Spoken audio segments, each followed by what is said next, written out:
Oh, yes, this is happening. He is Alex Dunlap. I am the Podfather. This is Content Kings, the first episode in a monthly series where Alex Dunlap, the founder and CEO of Rosterwatch, sits down with Matt Kelly, the Podfather, the founder and CEO of PlayerProfiler and Fast Draft, and we talk fantasy football, and we talk about running fantasy football organizations, fantasy sports businesses. We dig into a bunch of things. We're going to be here for an hour. We're going to take questions from the chat. This is going to be a pure podcast. This is not a fantasy football podcast. It's not a sports podcast. This is just a podcast. Welcome, Alex. Well, we've already gotten our first half truth already out there. Byron Lambert's actually Rosterwatch's CEO. I'm the chief creative officer and co-founder. It's me, Byron Trashman, and our other business partner founded it. But I don't know how to run payroll, and so that makes Byron qualified to be the CEO of the company. So you could have just rolled past that, and we could have texted Byron. And be like, hey, Byron, by the way, we accidentally called Alex the CEO on the podcast. Forgive us.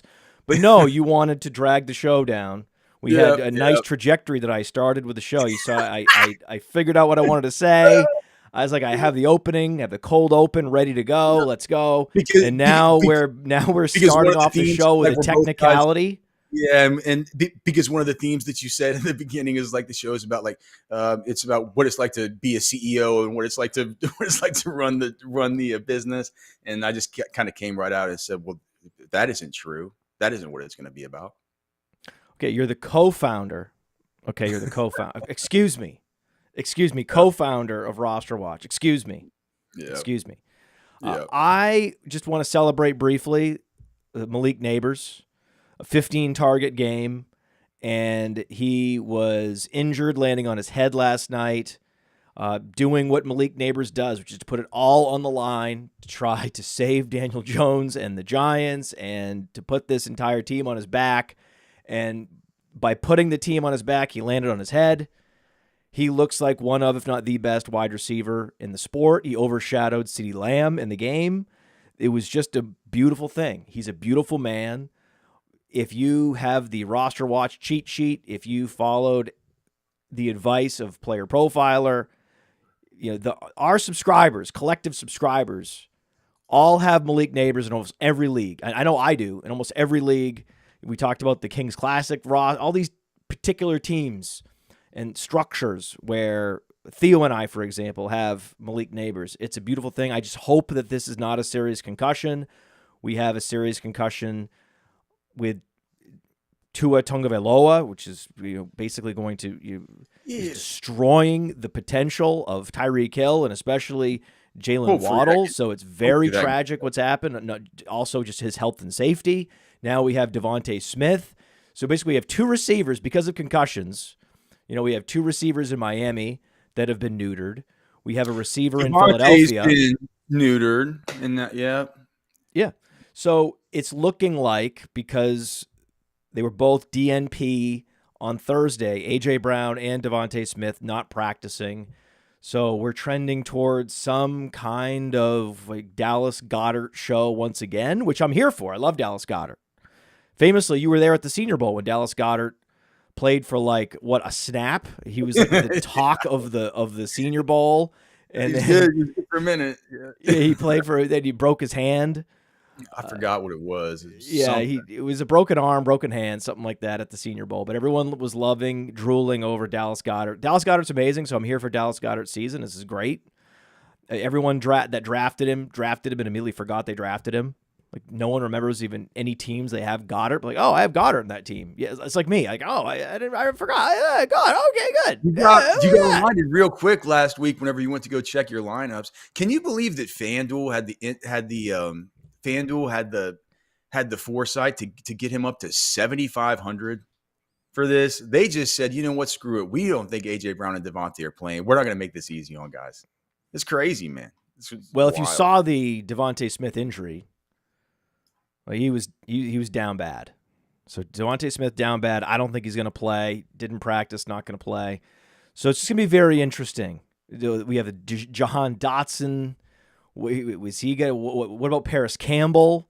Like suddenly new life breathed into the Paris Campbell balloon. Like the Paris Campbell truthers are just they can have one more ride, one last job for Paris Campbell truthers, right? I don't know if they're still out there, are they? I mean this week he's gonna be a thing this week. He's gonna be a thing this week. So I was thinking about certain rosters, in particular on our app Fast Draft. So we have this new fantasy gaming app Fast Draft, which we'll talk about more as the show goes along. And when you're scrolling through most of the top teams, there's not a lot of injuries, but there are a handful of teams near the top of the leaderboard that have Barkley and Cooper Kupp. And I saw one team with Breece Hall, Barkley, and Cooper Kupp. And it just got me thinking, because I actually ended up, because of the way that I structure and build my teams, ended up with a lot of Cooper Kupp. Had Cooper Kupp ahead of Puka Nacua, and was like, hey, wait, the alpha receiver is being drafted after the other receiver? So the beta receiver goes before the alpha receiver. Okay, I'll take the alpha receiver. Pretty easy lock button. Cooper Kupp, third, sometimes fourth round. And now this injury, it's tilting because he would be in God mode right now. We would be so looking forward to starting him and having him win us weeks. My question to have is this high ankle sprain is so tilting to me. This Cooper Kupp injury is so tilting. It's more tilting than the McCaffrey injury. No, it's not. Not after this stuff. Wait, what stuff? What stuff? Well, he goes over to Germany and meets with some dude, and I thought he was just going over there to get just how did this turn out like this, Matt? So I thought that the deal was CMC goes off to Germany like all these basketball players do. He gets whatever the stem cell injections are that aren't, are they not legal here? Like, I don't even know how that works, but they have to go over there for there are some rules around stem cells that we have in the United States that other countries like Mexico, Germany do not have. Okay, so apparently, and look, I'm like clearly not a doctor, but he goes to see this doctor. Let me just pull it up and see if I can just find we can just type in McCaffrey on X. It's like apparently he's gonna have to miss months now. We have a show sheet. You didn't prepare to have what you were going to talk about. Now you're searching online. You're trying to pull we pride ourselves on shows. Alex, we're going to be doing the show. We're broadcasting to the Rosterwatch Twitter X. We're broadcasting to the Player Profiler Twitter X, our respective YouTube channels. We're even broadcasting to Twitch. There's someone somewhere on Twitch watching this. You need to be prepared. Well, if they're used to hearing me on the Sirius XM show or listening on the Rosterwatch channels, they'll be very used to me being completely unprepared.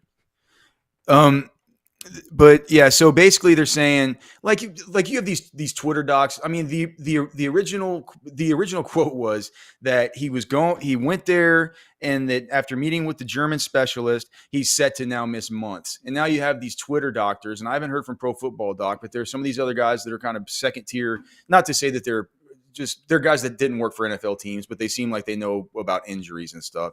And these dudes are saying, okay, if he gets this done, it's going to be 4 to 6. I think it was Dr. Edwin. I don't know this guy. Edwin Porras. I don't know if that was him. It might have been something Chopra. Is there one named Chopra? Oh, Deepak Chopra. Maybe that was great guy. Yeah, he's a major contributor to Player Profiler. Yeah, he knows his stuff. Well, so I mean, you could ask him if he comes on a show, but he was saying like 4 to 6 weeks, 4 to 6 weeks off, and then like 2 to 4 weeks to ramp up. And so now we're looking but people are, it's like people are saying months, and that would be 10 weeks. So we're looking at 10 weeks is 2.5 months. So you start to think, I mean, people are going to start asking. I think we probably need to get better reporting on this, but people are going to start asking if they can drop Christian McCaffrey. And that's more tilting than Cooper Kupp. It is. If you have a lot of McCaffrey, yes. If you fell for it, yeah, sure. It would be hard. If you're point chasing last year, yeah, sure. Yeah, if you're ignoring all of the the trends, then sure. But like the 49ers ran so pure last year, it couldn't be replicated. He ran so pure with his health and his workload. This was the pay the piper season for Christian McCaffrey. This was not, it wasn't hidden at all. The injury happened in early August, and it was minor. Oh, it's a minor calf injury. He'll be fine. It was the whopper of the whoppers of the offseason. But this is what you expect. I expect coaches to lie. That's my default assumption, is that everything they say is a lie. And if he hurts his calf in August, I'm not drafting him after that, period, until I see him out there with pads on practicing. Yeah, but you have some of the guys that are the best kind of injury analysts, like the Dr. David Chow's and stuff like this, talking about the risk of re-injury. And look, and like Cody was saying this summer, he was saying, I don't care what Pro Football Doc says. It's in the one kind of home league that I'm in with Cody, he took Bijan at 1 over McCaffrey. Fine. Because he had a lot of conviction over it. But I'm like, dude, I mean, if Cody knows what he's talking about. Cody is a great combination of someone with common sense who also is smart. Yeah. Yeah, but the fact of the matter though was that the risk, like they could show you, like the last, over the course of the last 10 years, the re-injury risk for this level of calf strain is like it's one of the least. It was one of the least likely things to happen. What Cody's take was, and what I should have thought more about was, dude, he had a calf injury at the end of last season. And if he had a calf injury at the end of last season, how much could this one have to do with it? And I'm just a little bit freaked out by it. It's the 101, Alex. Yeah. This isn't a guy you're drafting in the 4th round. It's literally the most valuable bit of real estate in all of fantasy football. And if you can get a CeeDee Lamb there, or you can get a Breece Hall, a Bijan Robinson, do that. Do that. It's not worth the risk for a 29-year-old running back who's 200 pounds, who has one of the scariest injury track records and had one of the scariest workloads the year prior. That was all necessary. The workload was necessary. The incredible fortune of staying healthy the entire season, that was all necessary. The offensive line staying healthy throughout the quarterback staying upright, all the weapons intact. Everything just hit perfect for the 49ers last year. So drafting Christian McCaffrey at the 101 was predictably disappointing. It's point chasing, really. We're looking for this year's 101. Cody's trying to draft this year's 101, taking a shot on Bijan Robinson, taking a shot on Breece Hall, taking a shot on CeeDee Lamb. Some people had a prediction that this was the year Jamar Chase would be the number 1 wide receiver in fantasy. I respect the hell out of those moves. I don't respect just taking the chalk move, the guy that did it last year, in spite of lots of red flags, just because that's safe. But no one's going to criticize this pick. Right, but just the usage, I mean, But Cody opens himself up to criticism. I respect the hell out of that. I get it. And in these situations, he is able to go back and full-throated say "told you so" to those people. Because that's your favorite part of the whole thing. I love it. No, I love it. I love it. I love it. You might say, "Oh, well, Cooper Kupp, similar situation. He's, very similar player, right? Lower body, a history of lower body injuries the last few years, similar age." Yeah, I know. But we weren't drafting Cooper Kupp thinking he would replicate his 2022 season, right? No, you were drafting him last year or the year before at the 103, 104, right? If you were drafting him in the top 5 based on what he did the year prior, based on the year he broke fantasy, then that is what I'm talking about. That's point chasing, right? Yeah. Especially if the guy's already suffered some lower body injuries. Push him down into the third round. In the third round, then that's an incredible value that a guy has that kind of upside, Christian McCaffrey level upside at the wide receiver position, but this time in the third round. He was just a much better pick. It was a much better value. It was a much more sound pick. Cooper Kupp was the type of guy that I would have 4x the amount of Cooper Kupp in my portfolio than I would Christian McCaffrey. That's why it's more tilting for me personally. No, I totally get it. I certainly have a ton more Kupp. I have a ton more. You Kupp. have a ton more Kupp. You're just trying to empathize with, Fantasy Gamer X. I get it, man. You're a man of the people. Yeah, but here's the other thing too. It's like, Matt, you say, and I think when you reference ADP, like you play in so many leagues with Theo and stuff like that, in FFPC, where you're playing against sharper dudes. And not to say home leagues aren't sharp, but like my company, we're a company where it's like so much, like it's ridiculous how much of our customer base is just people who play in home leagues. Yeah, who they'll just dabble in like some of them. Most of them don't even care about our DFS products and stuff. And do you know what I mean?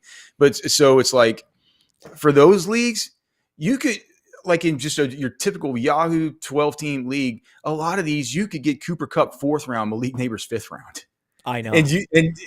I know because I did a video. I do this video series on TikTok called The Perfect Draft. Yeah. And I go to Fantasy Pros and I go to ADP Calculator and I go to these sites and I couldn't believe it. Malik Neighbors was at the 4-5 turn. Yeah.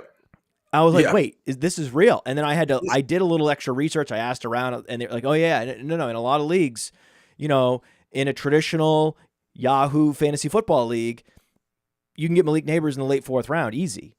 And I was like, okay, well, that's how I'm going to lay out my perfect drafts. Most of my perfect drafts, they had Malik Neighbors. It was like Malik Neighbors, Malik Neighbors, to the point that I ran out of analysis. I kept saying him so many times because it was 12 different videos. The 101, the 102, the 103, the 104. And it's like, no, every time Malik Neighbors in the 4th round, please, for the love of God. And it was Cooper Kupp also. See, Cooper Kupp also. Yeah. And that Cooper Kupp, he would be putting up McCaffrey level numbers right now. Without Puka Nacua, what you'd be getting from Cooper Kupp, this would be league winning stuff. If you're paying full freight, the iron price for Christian McCaffrey, and he gives you the 24 fantasy points, well, that's what you paid for. With Cooper Kupp, he would have been giving you 24 fantasy points out of the 4th round. It was all set up to be league-winning upside, and his injury was not an injury you could predict. A high ankle sprain is not predictable because that's almost always a situation where a defender tackles you in an awkward way that pins your foot under you as you're falling, and their weight is on your leg. Yeah, that's how you get a high ankle sprain, and that's almost always a freak injury on the football field that you can't predict. That's what makes it even more tilting, whereas McCaffrey, as Cody said, he had a calf injury at the end of last year. It was the most predictable thing I've ever heard. Like, oh, McCaffrey goes to IR with a strained calf, and I'm like, duh. Yeah, and the thing about Kupp too, and what pissed me off so bad was it was in the Arizona game, and so that game had already gone to smithereens, right? But he came back in the game after he hurt himself. It's true. It's like dude, this is why we do a show. This is why, man. You're a man of the people, man. You're a man of the people. I'm on my high horse, right? I'm on the high horse. And so I'm on a very high horse, right? That's very well groomed and everything. And I'm riding like English, right? And you're riding Western, right? And your horse performs better. Your horse, I got a mule, man. No, you can do the barrels, like you can do the roping, you can do everything. And I'm pretty useless, but my horse is very tall. That's pretty much it. And then the smithereens, man. I just love that word. I haven't heard that word. In years. And sometimes a word will just hit you in a certain way. I love it. Thank you. Cooper Kupp's a horse, man. And so whenever he came back in the game after he was first injured, right? He hobbles off. I'm like, oh no. But he comes back in the game. And then it wasn't until halftime when they came back out from half. I'm like, they say he's questionable to return and all this stuff. I Yeah. was like, dude, I'm like, he might come back because he came back in the game after the original injury. But no, man, they went in there. No. They're like, dude, he's so tough. He just wanted to go back out there. So I think he'll be back sooner than Puka Nacua. Oh, yeah, he'll be back. He'll be back. Like Yeah. he's not going to be as explosive as he was. His whole season is now degraded because of this injury. He will not be quite the same player he would have been. It's just very tilting. But I can tell you right now, there is a Saquon Barkley team on a fast draft without Cooper Kupp, but with Malik Neighbors, who it happens to be owned by one Alex Dunlap in the number 1 position. Alex Dunlap, dude, you're in the pole position. You are ranked number 1 on Fast Draft's Flex 4 contest with $10,000 to first. No, all right, okay. Yes, nice. you didn't even know. Look, you're number 1. You're number 1. Look at this. I was in second place. Jamar Chase, Saquon Barkley, Malik Neighbors, Alvin Kamara, James Cook, Javonte Williams. That team. Now, let's not talk about Javonte Williams. I don't know how the hell that fly ended up in that ointment. Can I talk about how Fast Draft swindled me on this thing? Okay, talk about how Fast Draft swindled you. Swindled you out of $5 that became $10,000. Yes, talk about the swindle. How I swindled myself in the Fast Draft app. Can I say that? How did you swindle yourself? Dude, actually, before you get into that, we're going to talk about how Alex swindled himself on Fast Draft after we hear about Fast Draft.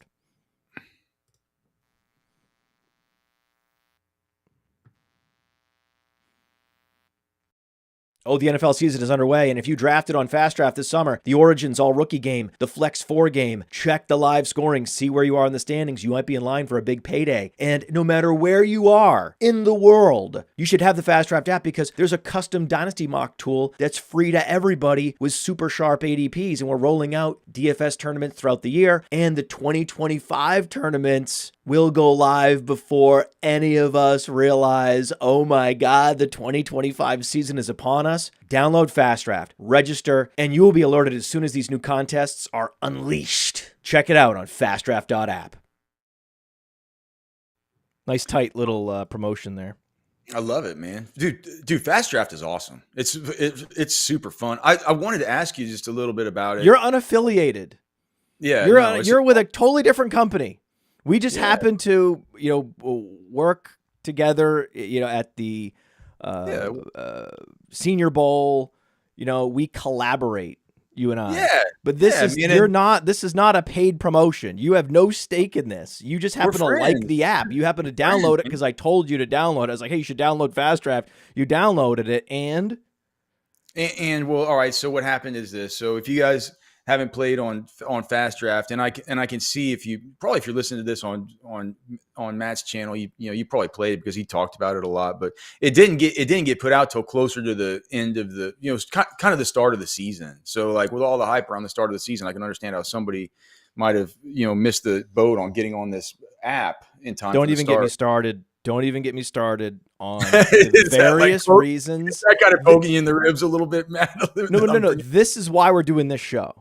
This show, Content Kings, is so that we can have a venue where we can talk about the challenges, the frustrations, right? Where sometimes I'll do a show and it seems like a big party, and you do a show and you're used to being a band, and the way that you present on SiriusXM in particular, this is Rosterwatch. It's just so good. It's just so fun to listen to. And yet there are lots of challenges that are happening behind the scenes, and we're going to surface those things and talk about them live and on the podcast and everywhere where we have media. So yes, it should have been launched. It was planned to launch in March, got pushed back to May, got pushed back to July, which then got pushed into August, and we are going to get into all the reasons how that happened in either this show, future shows. So Well, let me you ended just up ask getting you your about- hands on it in August at a time when you were just crushed with responsibilities, and yet you somehow found a way, because these drafts only take 5 minutes, to put together a few teams. Yeah, or put together a bunch of teams, man. But yeah, and I do want to ask you about like the timing of it and stuff. But and we'll get back to that. But just as far as the stupid Javonte Williams swindle. Okay, so what happened was you basically in those drafts in the pick fours, you get to pick 6 players, and they can be of any position. And like Matt said, it goes really fast. And what I wanted to do was I was like, well, I want to get in, like 20 more teams or something like this, right? And I didn't want to have to sit there and just do 20 in a row. So Fast Draft gives you the option to where you can just you can preload your rankings, and then when the room fills, it'll stick you in that room, and it'll basically auto draft for you, but it won't off of their rankings. It'll auto draft through the rankings that you've already preset, right? And so it places you in draft rooms seamlessly, instantly, as soon as they open. And then it will just draft based on your rankings, so that you don't have to even be present while the draft is happening, but you did, set all your preferences in advance. Yes. And then at the end, it sends you an email that says, all right, here's how your drafts went, and here's your exposures, et cetera. It's a pretty cool feature. But the something happened where I somehow got Javonte Williams into like 6th round consideration for the one where I forgot if it was like 30 inch. It was more than 20. It was basically like the majority. I don't know how many entries I have in this contest. You could probably look it up, probably 40 or 50. But it's like, it was like the majority of them, right? It's like 30 of my entries were using this set of rankings. And somehow something happened where it's like some ghost in the machine just didn't allow me to say, why do I have Javonte Williams here in this spot and not even another guy? What do you mean ghost in the machine? What are you talking about? Well, I don't want to. Man, what ghost in the machine? It's Javonte Williams. It wasn't like we had a different name and then we changed the name to someone else. I'm trying to blame it on anybody but myself here. There was no ghost in the machine. I just want to make sure people know. You can't say with a fantasy gaming app that, that with all these compliance rules around it, there's any ghosts in the machine. There's no ghosts in the machine. You accidentally. A bug in the system. A fly in the ointment. There's no bug. There's no problems with the system. You set your rankings, and for whatever reason, you put Javonte Williams into your top 60. Now, in fairness, I want to actually defend you here, because in Flex 4, there's no quarterbacks. And all the scoring is smoothed out across all positions. So there's no extra bonuses for tight ends, right? It's a consistent scoring format, and you can have 6 running backs, which is what you did. You basically drafted 4 of your players out of 6 were running backs. So you went running back heavy. And most of the teams, because the NFL as a macro trend is leaning more on the running game this year, most of the top teams on Flex 4 as of right now went running back heavy. So your overall strategy was correct. It's just the individual tactics that you chose, which running backs you were going to push up into the top 60, you happen to choose wrongly. You happen to put Javonte Williams over some other running backs like a Brian Robinson, who would have been a better choice. The guys to put it, to juice up into that, let's say around slot 50-ish, rank 50-ish, would have been an Aaron Jones, would have been a Ramondre Stevenson, would have been Tony Pollard. I mean, there's a whole long list of these league-winning running backs from the dead zone that you could have pushed up. The tragedy is you had so many different choices, and you did. You pushed up James Cook and Kamara, so that was good. But you had so many other choices for that last spot at running back, because you did the right thing by going running back. It's just you picked the stone worst potential point scorer in Javonte Williams. It was a flaw in your own ranking system. It wasn't a flaw in anything else.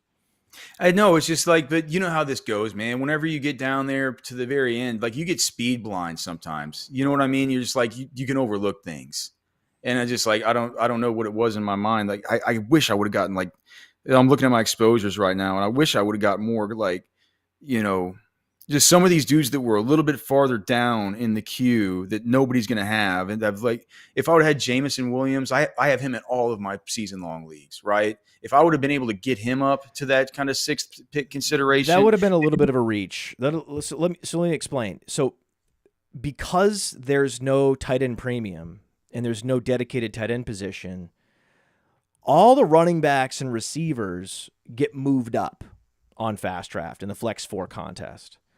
So a guy like Aaron Jones, you weren't guaranteed to get him in the 6th round. I'm trying to defend you here. Yeah. Right? You weren't guaranteed to get some of these sexier dead zone backs in round 6. They get vacuumed up because a lot of the savvy drafters were staying away from tight ends, right? And they were even staying away from some of these, lower ceiling wide receiver options like a Deontay Johnson, although now with Adam Thielen out and with Andy Dalton in, now Deontay Johnson, suddenly his ceiling becomes cheap uncapped. in DFS this week too. I mean, it's unbelievable. Everybody wants to start Deontay Johnson. It's Deontay Johnson and George Pickens week. That's what it is this week. Because we also have the Andy Dalton revenge game. That's my favorite. That's my favorite narrative is the Andy Dalton revenge game. Andy Dalton facing the Bengals is one of my favorite things because I always associate him with the Bengals because they have orange uniforms and he has orange hair. Yeah. I was as I was going through and looking at rankings, I can't think of them exactly off the top of my head right now, but there's some other revenge happening this weekend. What else? I wish I could remember exactly what it was, but they're like maybe through the show or I don't know if there's a chat that you can see. I'll bet you some of these chat guys are like, of course it's this. I forgot how unprepared you are for shows. Oh, dude. I mean, I forgot. I've done so many shows with you. We've done so many. You know what? You haven't had me on Sirius XM in forever. Amari Cooper revenge. Amari Cooper revenge game. There's more revenge than just Amari Cooper. And I just got that one just by taking one look at the ranking sheet. So I'll come up with more revenge through the show. But I'll bet you if you can see the chat, they probably know some of these. This is a great revenge week. I love Andy. I think Andy Dalton's a strong start this week. He's my favorite streamer of the week. Your favorite stream? Oh, yeah. Well, yeah. I mean, it's hard to think of a better. Yeah, I think that Matt, if you actually if you watch that game, I just don't know if this means it's like Bryce Young is just bad and broken and just everything, or whether it's just like if maybe Dave Canales, all he needs is somebody who is a professional, seasoned quarterback that can simply just do the things that he asks and be able to get that out of him, right? I don't know if Andy Dalton's going to the clock's going to strike midnight and he turns back into a pumpkin like Ryan Fitzpatrick had done in previous years and stuff like this, right? Is this another red hair joke? No, I didn't even think it. But Ryan Fitzpatrick has kind of red hair, doesn't he? Yeah, you're talking about people with literally red/orange hair turning into pumpkins. It's true. Is that ever going to be like the new discrimination? That's the one level of discrimination that you don't hear a lot about when you hear about let's make up for historical wrongs of discrimination against we haven't gone. I don't think we've gotten to the place where the gingers are rising up and demanding that wrongs be righted yet. Aaron Jones revenge. Aaron Jones revenge. There it is. We got a ton of revenge this week. Aaron Jones has been good. Hey man, we're not talking about anything on the show sheet, by the way. Hey, just one other non-show sheet. No, I have Cooper Kupp on the show sheet. Okay, one other show sheet, one other non-show sheet question. Are we going to get Tyler Huntley this week, and is that going to help us out with all our Tyreek Hill swindles? That would be great. Waddle. I think that would be fantastic. I just want to say one thing about Bryce Young. Bryce Young, his best comparable on Player Profiler is Johnny Manziel, and always has been. and I'm very proud of that. That's one of the things I'm most proud of in the history of Player Profiler. If I, had to, sit down and go through my proudest moments as a papa of this, 10 years, 2014, we started Player Profiler, and I have a big article that I've written that's basically recapping, how we got here with Player Profiler, where we're going with Fast Draft and Player Profiler synergizing in the future. And it's like a 2,000 word, 3,000 word piece that we're going to be posting on Player Profiler on Sunday. I gave a sneak peek to everyone on patreon.com/podfather. I published it there first. It's like a sort of shortened version. We're going to put it on our Substack for our newsletter subscribers. So I'm going to put it on LinkedIn, all these things. I finally sat down, and people have asked me to do this, and I'm like, this is so pukey. I can't stand it. I can't stand reading these pieces from when other founders, it's just a bunch of, self-congratulatory buzzwords. I was like, if I can do this without sounding too self-congratulatory and too buzzwordy, I'll do it. And I had like 10 people read it. And every time I'm like, if you even have any instinct that this is pukey, look at me, I'm not publishing it. And then 10 out of 10 people, including Billy Muzio and others, said, this is good, publish it. So I'm very insecure about these kinds of pieces when they get out there in the world, because I don't want to be that guy. Bryce Young is Johnny Manziel, right? He's well-behaved Johnny Manziel. But let's not forget, because now I have to become a Bryce Young apologist, because I thought that, it made no sense to draft him at the 101. The trade up made no sense. It was the totality of bad decision making, and that anyone in that Carolina front office is still employed in sports is an embarrassment. But he did have 47 touchdowns and only 7 interceptions with a 67% completion percentage and close to 5,000 passing yards in college. And then he went out and he ran like a 4.6. So he is athletic. So if you told me this guy's passing for 6,000 yards with an incredible TD to interception ratio and he's fast, I would cape up for that guy had he not gone with the 101 over CJ Stroud, in which the team that drafted him traded a bunch of other first-round picks, overpaid, including throwing in DJ Moore. It was one of the most brutal trades, though, and it's the worst one I can remember. It's the thing. You can't unsee the trade. You can't unsee the trade that led to Bryce Young becoming an NFL player. It's the Deshaun Watson contract of trades. It's like you look at it and you're like, how could anybody have let that happen? Yeah, right. They did, though. Unbelievable, man. Zach Ertz revenge. That's fantastic. Yep. How do you not love Zach Ertz revenge? I'm just trying to think, man. I told you there's a lot of revenge this week. It's a lot of vengeful hearts, man. Vengeful minds and hearts.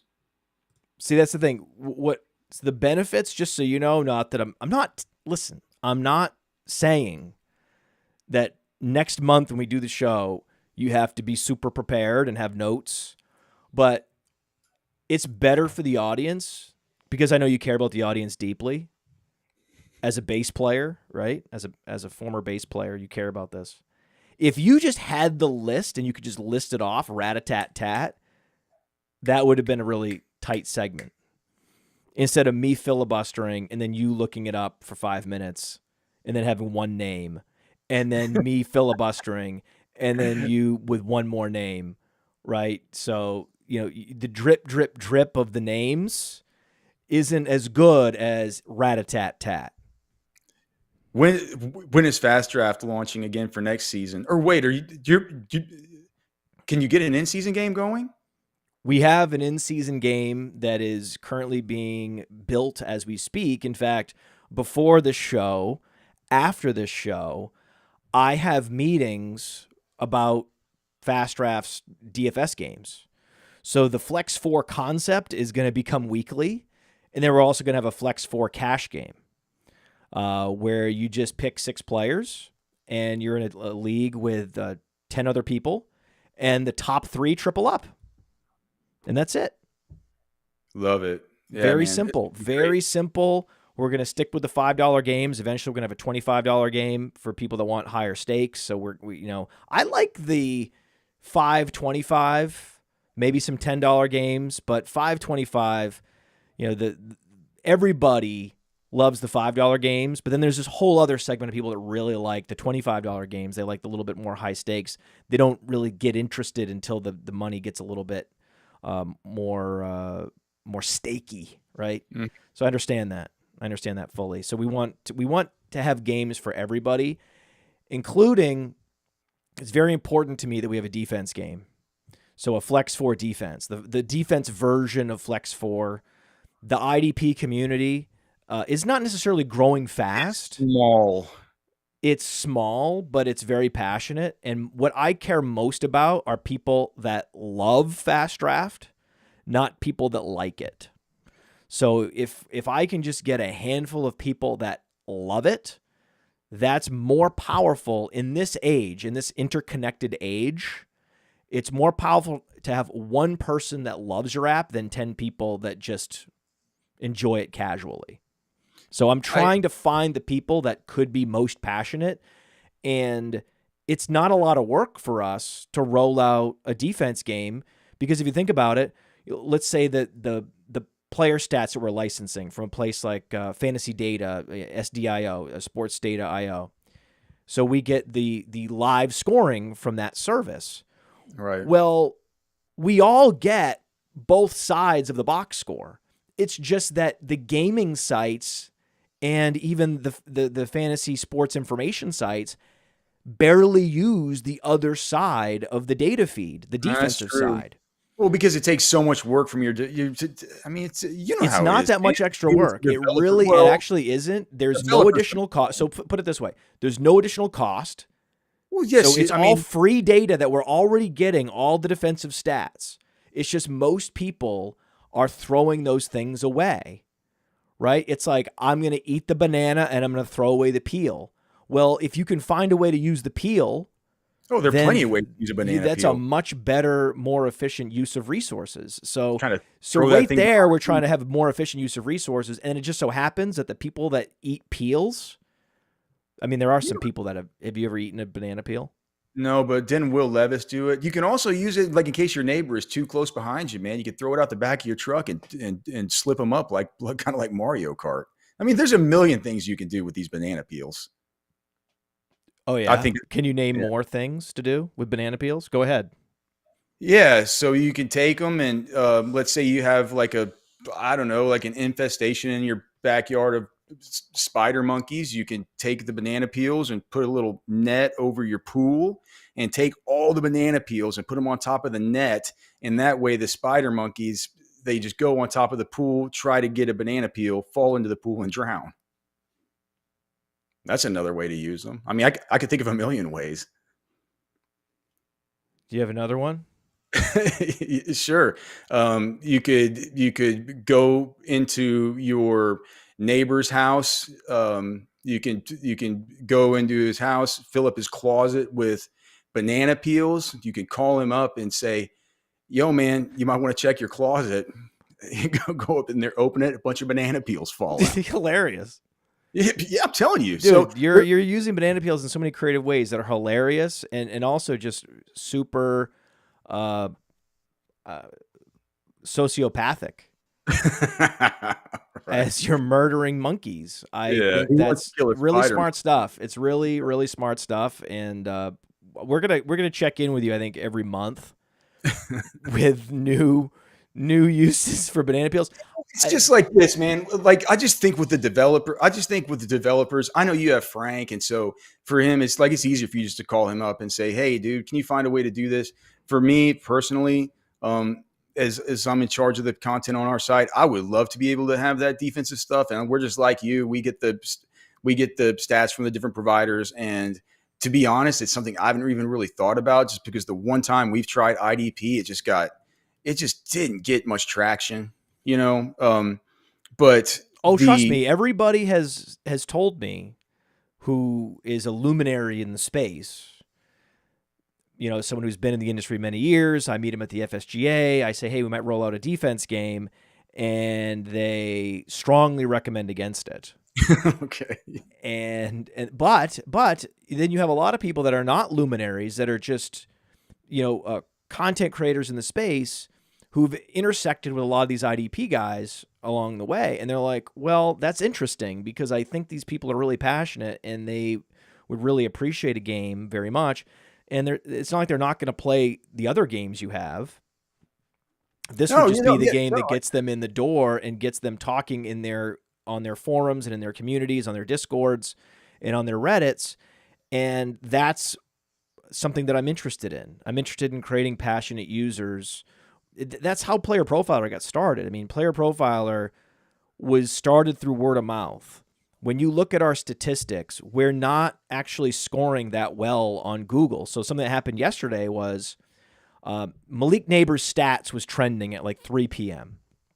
because so many people were on Prize Picks, and everyone's just looking for the over-unders, and, you know, whether I mean, as if we're not going to start them in fantasy football, but so, you know, props and all these things. So let me go look up Malik Neighbors' stats. He was trending on Google. And, you know, I typed it in, Malik Neighbors' stats on Google, and we showed up on page 2. And to me, that's very depressing, because I know that what Google is trying to do is find the best, most relevant content for someone who's searching and surface it to them at the top. Yeah. And that they don't understand that Google, like the smartest company when it comes to finding relevant search results. I mean, I think we can all agree Google's the best at that. So much so that they've become a de facto monopoly. Yeah.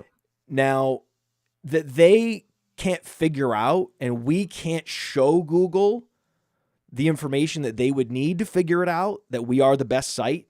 So if someone was to search for Malik Neighbors' stats, if they landed on Player Profile, that would be the absolute best case scenario for their search.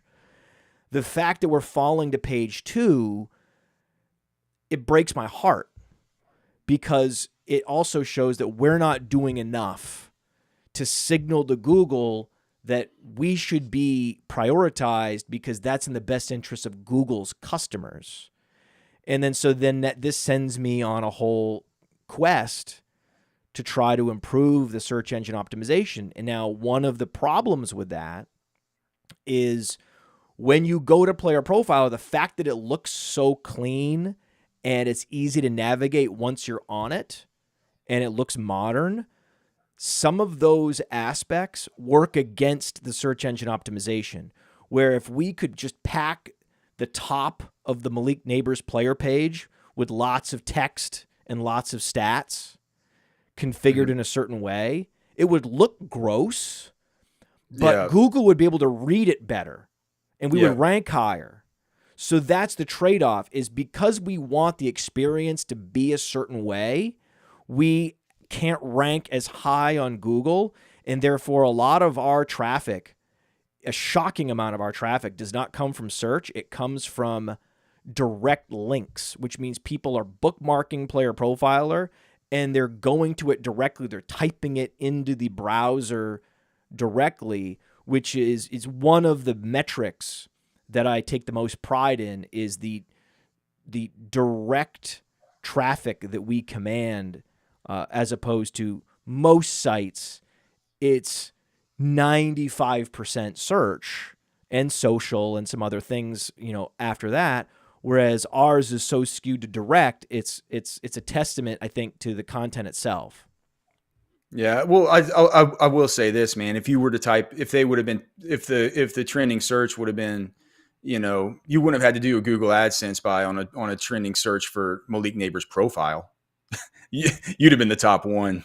Oh, we're top with Malik Neighbors' profile, but people more often search for Malik Neighbors' stats. So, you know, maybe if I could go back in time 10 years ago, we would have called it playerstats.com. Whatever. We didn't. We called it Player Profiler. I like Player Profiler better. It has a nice ring to it. It's a cool logo. We're going to stick with it. Can I ask you what to do? So we've talked about what we're going to do with Christian McCaffrey, and in some leagues, he is droppable. Because even when he comes back, he's not going to be Christian McCaffrey. That's the thing, right? It's heartbreaking that when Cooper Kupp comes back, he's not going to be full Cooper Kupp. He's not going to be at full capacity. Neither will Christian McCaffrey. So even once he comes back, if he comes back, with you're going to be starting him in situations where he's going to underwhelm. So what are you really gaining by holding on to him? Most people, though, because there just aren't many great fringe options out there on the waiver wire or even down your roster, it's not going to make sense to drop him. You'd have to be in a really shallow league. And you can't do it before we get better reporting on this. Like I would wait, I would cool off, wait until Sunday morning, because that this is going to be something that Rap Sheet has on Sunday morning before the games. He's going to give an update on this and a more firm timeline. And if it turns out this is maybe only 6 weeks or something like that, of course you can't drop him. But we're getting in now to, we're going to start next week to have like buys and stuff. We're getting into this. It's going to be a problem. But here's the thing. You have to drop some receiver, right? That's the thing. Most fantasy gamers, they hold too many receivers on their bench. Rather than dropping Christian McCaffrey, my advice would be find a receiver and drop him. There's a handful of double-digit round receivers that have paid off, like a Khalil Shakir, like I told you. Yeah. Jameson Williams, as you mentioned. Yep. There's a couple. There's a few that you're not going to drop, but most of the other guys are probably droppable. Keon Coleman, you can let him go. I think that's right. I think you can't drop. I wouldn't drop. I wouldn't drop. Would you drop Shaheed after? No, Rashid Shaheed is another hit. So that's 3 hits. Yeah, I'm just trying to think. What about Brian?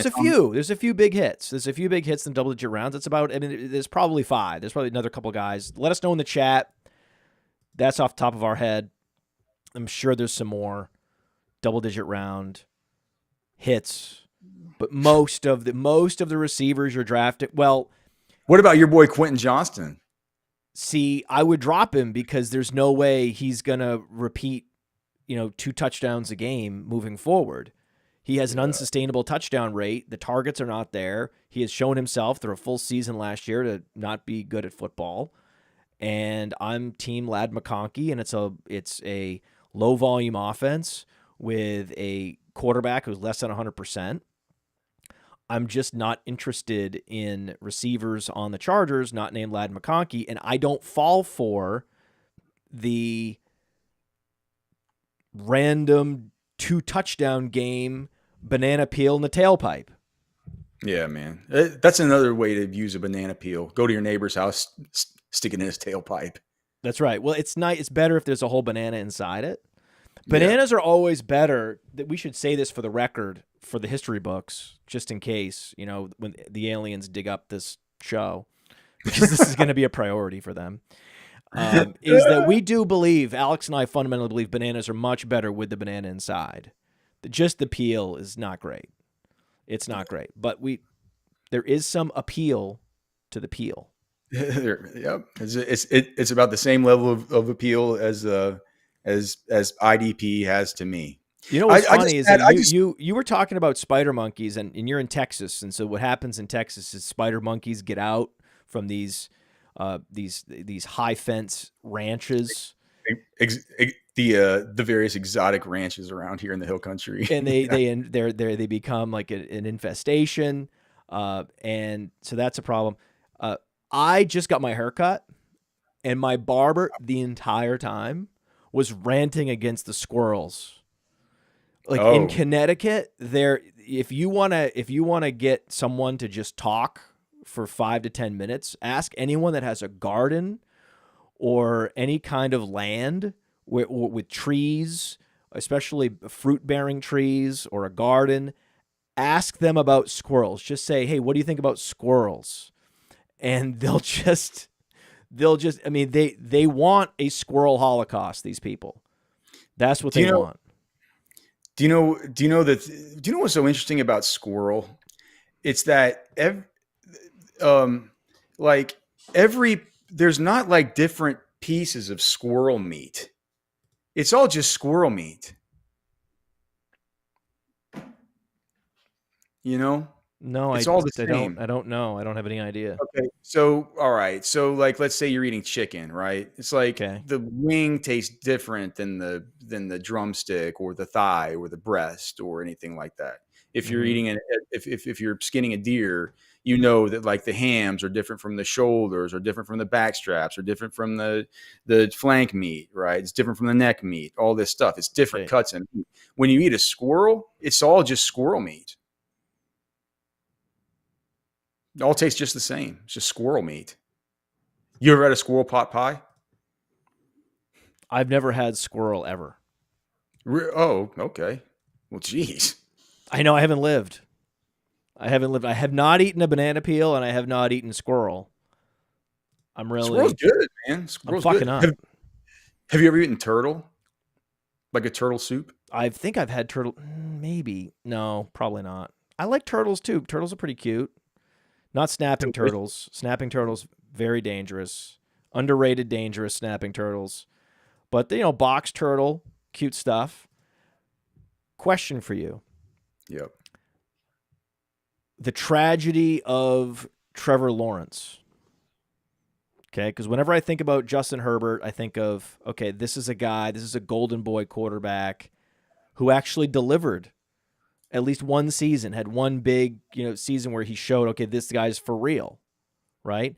Whereas Trevor Lawrence always finishing as QB 13 and now regressing. And so what is your overall opinion of Trevor Lawrence? What do you think is the reason why he could not evolve, develop to be a top quarterback in the league? He seems to have the perfect frame, 6'6", 220, the arm strength, the mobility. See, on Player Profiler, he's best comparable to Peyton Manning. He even has he even has the Peyton Manning face. Like, he looks like, if Peyton Manning wearing a wig could be Trevor Lawrence. But yet he's very, very bad this year. 6.3 yards per attempt, 53% completion percentage. He less than 12 fantasy points per game. And, it's hurting Christian Kirk. It's hurting a lot of players. Right? On Fast Draft, had you drafted Christian Kirk, a lot of people drafted Christian Kirk like in round 6, because of just this overall suppression of wide receiver fantasy points this year. That's a great example of, hey, you're better off going with an Aaron Jones over a Christian Kirk, in round after round, especially on a format like Fast Draft, where you can just pick the player who's going to score the most fantasy points in every round. But Trevor Lawrence, right? You cover college football. You remember when he was at Clemson. What the hell, man?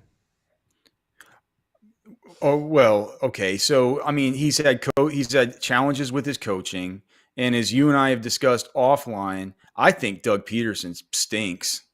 I think the game has passed by the Doug Petersons and the Frank Reichs and the Philly special kind of era guys. You know what I mean? I do not think that this is a great quarterbacks coach. And look, here's the fact of the matter. They have given him a contract that is one where it's just like, it doesn't matter whether he's good. I mean, you're stuck with him. You're gonna have him, right? They need what they're going to need to do after because Doug Peterson's getting fired. If this doesn't get turned around very, very, very quickly, he's getting fired. But they've done some kind of, I think, some kind of idiotic things with the contracts that they gave to the just the giant wide receiver contracts from a couple years ago. right? To The Zay Kirk, Jones contract, etc. Zay Jones, the Christian Kirk, all this stuff like that. It was like they tried to surround him with talent, and they misallocated their resources in surrounding him with talent. They've let him go from a. They've let him. Um, they've led him astray as far as the coaches that they've paired him with the offensive principles and philosophies that they're trying to instill, and what it's turned into through the course of this year. Now we'll see what happens versus Houston this week, because despite having some really good DB, what I think that Derek Stingley and Kwame Lassiter and Jalen Petre and these guys are good, but our matchup tool shows this as being a top 8 matchup for opposing quarterbacks. And that could have to do a little bit with game environment and total and stuff like that. And I know the matchup tool also takes into consideration projected game script. So this could be something where it's like, dude, these guys are going to get wrecked, and so Trevor Lawrence might have to throw a bunch down the stretch of the game. But dude, man, just look at if that's true, you'd still rather play Andy Dalton this week, right? Oh yeah, Andy Dalton. It's the week of revenge. It's the week of revenge. So excited to play Dalton this week. I can't even tell you. With Lawrence, I also think that you can talk about all the other external forces and factors. There's also the simple truth that he just might not be that good, just like Bryce Young might not be that good. Bryce Young and Trevor Lawrence had similar numbers in college, and yet they just don't fire. There is something about processing information and decision-making at the professional level that is so difficult and complex for a quarterback in that position, which is the reason why they make hundreds of millions of dollars. And if you're a Jacksonville Jaguars fan, you're looking at, okay, we just committed hundreds of millions of dollars to Trevor Lawrence, and he's below average. He's going to be outperformed by Andy Dalton. That is another misallocation of resources. That contract did not feel right to me. That contract felt like, okay, we know that we just need to do this because we're over a barrel, and this is as much for PR and the fact that the fans believe in him, even if he hasn't delivered actual elite performances. Trevor Banks Stadium. We can't. We can't go into next year without him under contract. It's just going to be too difficult politically for us. So when it's half public relations, that's almost always a bad decision for the organization. You need to have some spine and some fortitude to make decisions that are going to be unpopular with your fan base because you have the information that they don't have. I can guarantee you there are people inside the Jacksonville organization that have known that Trevor Lawrence is mid, will always be mid, and he is just a mid-level quarterback. And it makes me infinitely happy to have these dichotomies. I love player dichotomies. To see on one coast Brock Purdy, the last pick in the draft, at a similar time and place to the first pick in the draft, and for one to exceed all expectations and to be in the MVP conversation and to be a Super Bowl contender and to be everything that everyone assumed Trevor Lawrence would be, but from the guy with the average build, the average hair, the average look. He looks like your accountant. He looks like your dentist. Yes, he looks like he could be just a guy that works at Store X, right? Yeah. He would, professional services X, whatever it is, accountant, lawyer, whatever. I still think he's, he looks like an above average accountant. He looks like an above average lawyer, but still, he looks like one of these guys that works at the insurance company. What are those people like? Yes. An actuary? He is white collar worker X.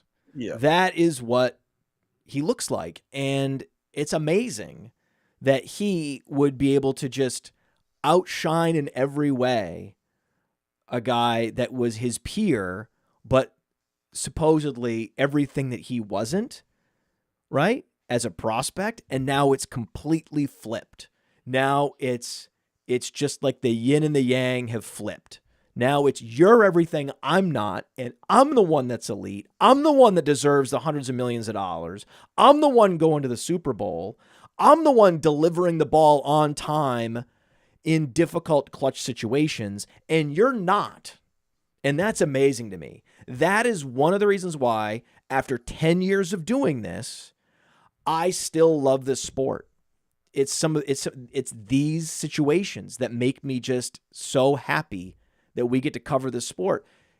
Other sports, to me, are more predictable, whereas you just never know what's going to happen coming out of college. One guy goes off in one vector and becomes an MVP out of obscurity, and another guy is a perpetual disappointment and leads to the perpetual sort of malaise of a franchise that just deserves to be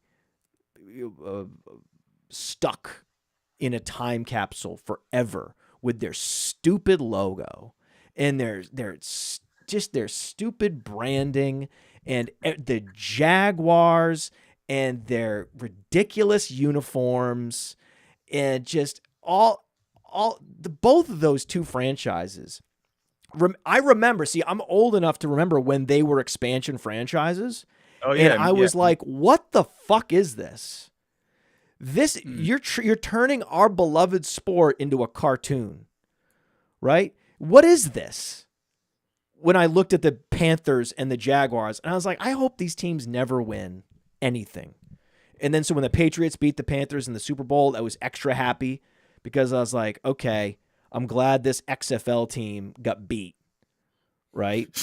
I mean, this is just, and then so I'm like, everyone's like, well, eventually, it's going to be nice to see the Jaguars finally win something. They deserve it. Their poor fan base. What do you mean their poor fan base? They barely deserve to have a team. Jacksonville? They should be thanking Khan every day that not moving him to London. You know he wants to move him to London. That he somehow found a way to luck box that sorry city into a professional NFL team. My God, you should be lucky you're in the game. You're in the sport. Win a Super Bowl? Fuck out of here. I appreciate it, right? I appreciate it. And it was like watching Hard Knocks with the Bears, right? And they would, that montage at the beginning where they talk about like the history of the Bears, right? And then my daughter's like, wow, the Bears have been an amazing franchise like all along, huh? And I'm like, no. I'm like, this is propaganda. They're terrible. The Bears as a franchise have been largely awful and a laughingstock most of the time. Even when they went to a Super Bowl, it was like, this is a joke. Like Peyton Manning's going to run over these guys. They shouldn't be here. They don't deserve to be here. But even the Bears, that's a franchise I can get behind. If they got good, and they will get good, I believe, with Caleb Williams, that's a franchise I'm going to be excited about because they have the history, right? They just have a C on their black helmet, and that's it. That I like. Aesthetically, that's one of the other things I like about the NFL. The clean simplicity of the branding, especially of the classic franchises, the original franchises, the Steelers, the Cowboys. There's something from an aesthetic standpoint, like an artistic standpoint, that I love. And teams like the Panthers and the Jaguars offend those sensibilities. It's why I always say, man, the Texas Longhorns, if they ever touch that jersey or ever do anything to that jersey, I'm gonna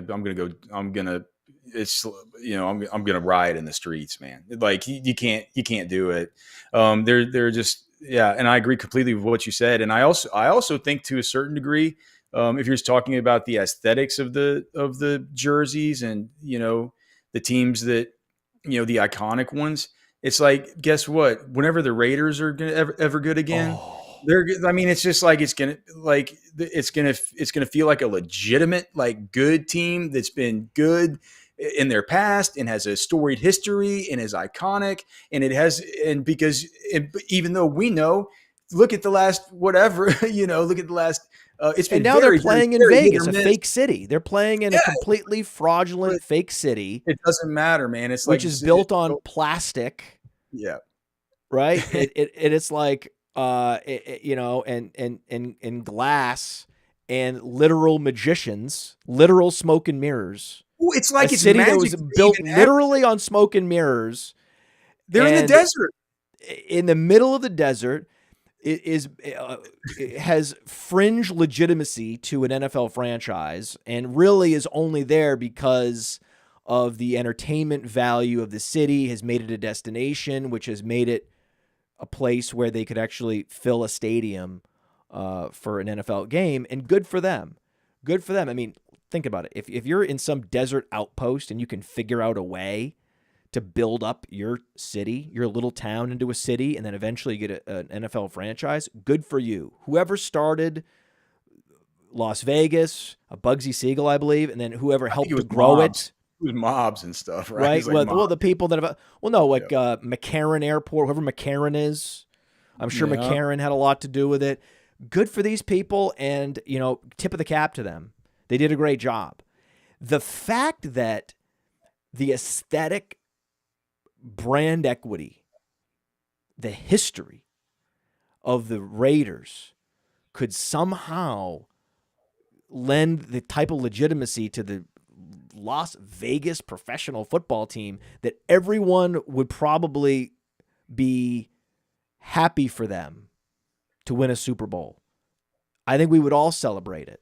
I think just people that are fans of football, anytime it's the Raiders, we smile. Right? It makes us happy. Yeah, man. It's you can picture Berman when you're a kid talking about the Raiders, and like, I mean, it's just, it's Al Davis and his goofy son puts the chili bowl on his head to cut his hair. And like, it's the what's the song? It's the autumn wind, the song. It's like that they play in the background of all the, like the autumn wind is a pirate, man. Like the autumn wind's a Raider. And like you can hear it in your mind whenever they're playing old NFL clips. And outside the stadium, they have the flame that never goes out that's supposed to represent Al, and just all this stuff. Like, yeah, dude, the league's better whenever the Raiders are good. Unfortunately, the Raiders stink, and Zamir White is dust, man. Just dusted. What a bad pick he was.